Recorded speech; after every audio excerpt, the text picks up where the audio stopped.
SSC का selection post phase 13 का exam 24 जुलाई से 1 अगस्त 2025 तक होना था। ये एग्ज़ाम कंप्यूटर बेस्ड था, लेकिन प्रॉब्लम्स शुरू पहले दिन से हो जाती हैं। एडमिट कार्ड्स जिन्हें 4 दिन पहले स्टूडेंट्स के पास पहुंचना था, वो सिर्फ 48 घंटे पहले पहुंचते हैं। बायोमेट्रिक वेरिफिकेशन फेल होने लगा, जिसकी वजह से कैंडिडेट्स एग्जाम सेंटर के बाहर ही घंटों तक खड़े रहे। इनमें से कई कैंडिडेट्स की तो टर्न ही नहीं आई कि वो अंदर जाके एग्जाम दे पाए। एक शॉकिंग एग्जांपल है, जयपुर का एक स्टूडेंट था जिसको उसके एडमिट कार्ड पे एग्जाम सेंटर अंडमान का दिखाया गया, जबकि अंडमान में एसएससी का कोई एग्जाम सेंटर है ही नहीं। और जब उसने अपने एडमिट कार्ड की फोटो इंस्टाग्राम पे पोस्ट की तो एसएससी वालों ने उसकी पोस्ट इंस्टाग्राम से कट करवा दी। पॉपुलर एजुकेटर्स जैसे इंग्लिश की teacher Neetu ma'am openly students के सपोर्ट में आती है, और जब पुलिस उनको प्रोटेस्ट करते दौरान डिटेन कर लेती है तो स्टूडेंट्स में गुस्सा और भी होता है।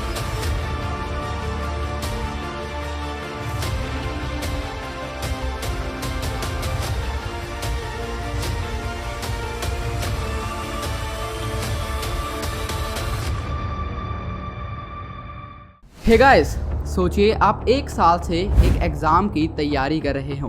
दिन रात आपने मेहनत की, कोचिंग ज्वाइन की, बुक्स ली, मॉक टेस्ट दिए, और फाइनली वो दिन आता है जिसका आप वेट कर रहे थे, एसएससी सिलेक्शन एग्ज़ाम। लेकिन एग्ज़ाम के दिन सर्वर्स क्रैश हो जाते हैं, बायोमेट्रिक मशीन फेल हो जाती है और सेंटर वाले बोलते हैं कि एग्ज़ाम कैंसिल हो गया है, चलिए घर जाइए। ये सिर्फ 1-2 स्टूडेंट्स के साथ नहीं, बल्कि हज़ारों के साथ हुआ।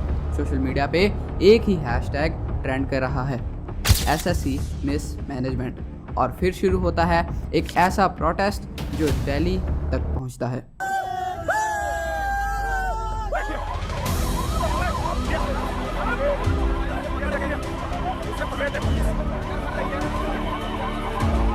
से मारा गया है, अभी ये हुआ है टीचर्स के साथ में, ये देख रहे हैं, ये हुआ है। तो ये कह रहे थे कि भाई 4 लोग हम में से डीओपीटी मिनिस्टर से मिलना चाहते हैं, लेकिन उनका ईगो आज इतना बड़ा है कि वो किसी से नहीं मिल सकते। पुलिस बता ही नहीं रहे यहाँ पे कि हमें कहाँ लेके जाया जा रहा है। यहाँ पे एक तरीके से कहीं ना कहीं सारी अरेस्ट कर रहा है। अरेस्ट भी करें तो ठीक है, बताएं ना कि हम कहाँ लेके जा रहे हैं, हमें हमारे घर को बताएं। तो आज के इस वीडियो में हम पूरे डिटेल में समझने वाले हैं कि आखिर एसएससी एग्ज़ाम के साथ क्या गलत हुआ, आखिर क्यों हुआ और इसका जिम्मेदार कौन है, और स्टूडेंट्स अपना इतना गुस्सा क्यों दिखा रहे हैं। एसएससी का सिलेक्शन पोस्ट फेज 13 का एग्ज़ाम 24 जुलाई से 1 अगस्त 2025 तक होना था। ये एग्ज़ाम कंप्यूटर बेस्ड था, लेकिन प्रॉब्लम्स शुरू पहले दिन से हो जाती हैं। एडमिट कार्ड्स जिन्हें 4 दिन पहले स्टूडेंट्स के पास पहुंचना था, वो सिर्फ 48 घंटे पहले पहुंचते हैं। सर्वर्स क्रैश होने की वजह से कैंडिडेट्स को घंटों तक वेट करना पड़ा, वो भी इतने इम्पोर्टेंट एग्ज़ाम में। बायोमेट्रिक वेरिफिकेशन फेल होने लगा, जिसकी वजह से कैंडिडेट्स एग्ज़ाम सेंटर के बाहर ही घंटों तक खड़े रहे। इनमें से कई कैंडिडेट्स की तो टर्न ही नहीं आई कि वो अंदर जाके एग्ज़ाम दे पाएँ। एक शॉकिंग एग्जाम्पल है, जयपुर का एक स्टूडेंट था जिसको उसके एडमिट कार्ड पे एग्ज़ाम सेंटर अंडमान का दिखाया गया, जबकि अंडमान में एसएससी का कोई एग्ज़ाम सेंटर है ही नहीं।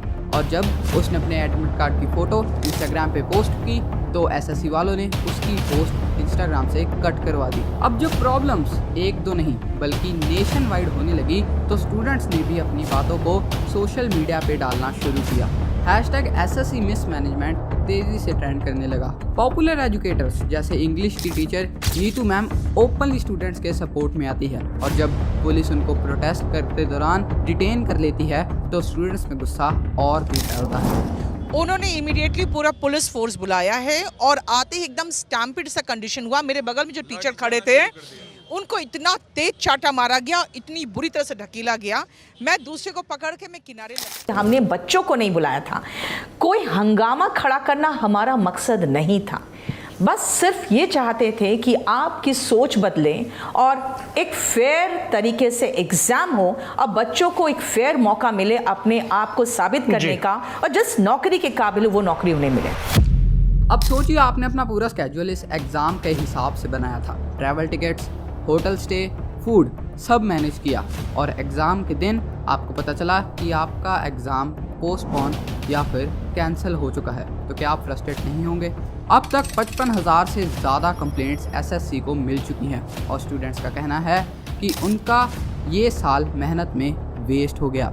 मेंटल स्ट्रेस इतना ज़्यादा बढ़ गया है कि 10,000 से ज़्यादा लोग डिप्रेशन में जा चुके हैं। एक स्टूडेंट ने सोशल मीडिया पे लिखा कि एसएससी तुम हमारे करियर के साथ क्यों खेल रहे हो, हम बस एक फेयर चांस चाहते हैं। अब आखिर इसमें टीचर्स क्यों इंटरफेयर कर रहे हैं? देखिए, ये सिर्फ स्टूडेंट्स की फाइट नहीं बल्कि एजुकेटर्स की भी है।